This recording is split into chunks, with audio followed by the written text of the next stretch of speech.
welcome to another episode of B78 TV. I'm joined today by a longtime professional cyclist, Olympic cyclist, and B78 coach Erinne Willock.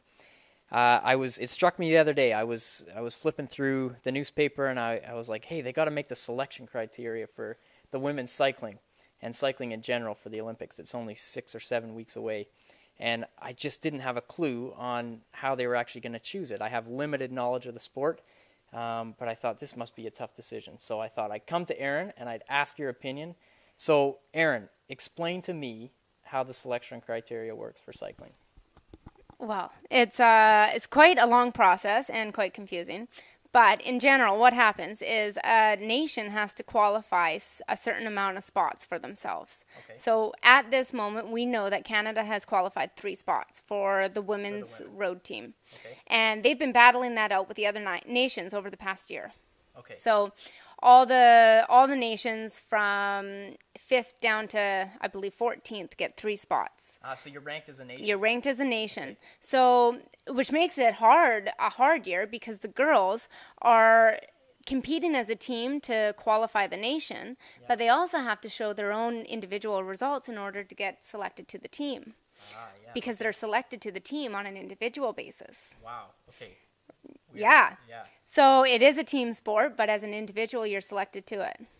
So it makes it very difficult and a very hard, quite stressful year. But the girls have done really well. They've got 3 spots, and now just the deciding factor needs to be made. Cool. Well, on that note, who do we have in the running? I mean, I think you said they've identified the pool of athletes they're going to pick from. So who's in that running?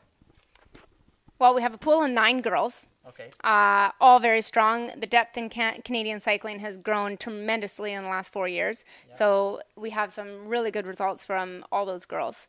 Yeah. But pretty much, we have, with road racing, you have time trialists, you have sprinters, you have climbers, and you have domestiques, right?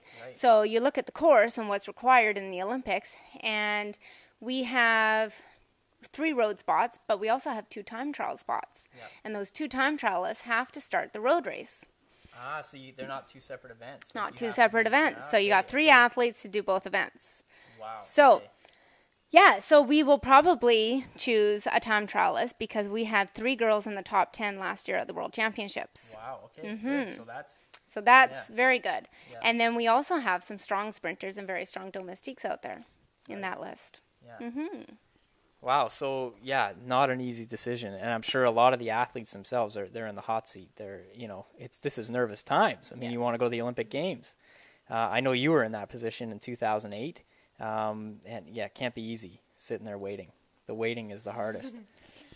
So on that note, you are the ultimate controller of everything. If you were, who would you pick? Who do you put on that team? Come on, let us know. Well, actually, let me just clarify. I have no pick whatsoever. I have no decision making. Yeah. But I mean, Canada has proven to have some very strong time trialists.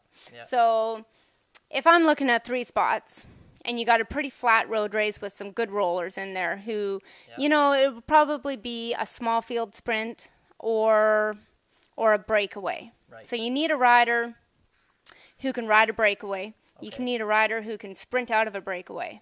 Okay. Right? Yeah. When you say you need a rider who can ride a breakaway, what does that mean? Like they're just like a diesel engine, or they're somebody who's strong enough to last that breakaway and still sprint at the end of it. Oh, okay. Right? Yeah. So we definitely have one strong time trialist that's probably shown above and beyond the others this year, which is Claire Hughes. Right. She showed some good form last year at the Worlds with a top 10, and some good form again this year already. Yeah. Okay. As a second, and then I'd probably look to a sprinter. Okay, that's because it's a flatter course? Flatter course, not super hilly. Our sprinters, I think, can last the race and be there at the finish. Yep. And then for the 3rd spot, I mean, that's where it'll come down to a guessing game. I'm not sure what the Canadian cycling will choose. Yeah. You can either choose another time trialist who could be a top 10 potential, or we got another strong sprinter, or potentially a domestique to help your sprinter. Right. Yeah. Wow, fascinating. Yeah, because Yeah. I guess if you don't pick another time trialist, then you really only have one good time trialist for the time trial, then, the following event.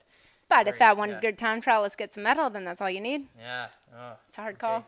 Well, that's very cool. Thank you so much for the insight. I certainly learned something today. Would not want to be in this situation where you have to pick those athletes or the athletes waiting to be picked. But thank you. Very cool. And we'll wait and see what happens. You're welcome. Thanks, Aaron.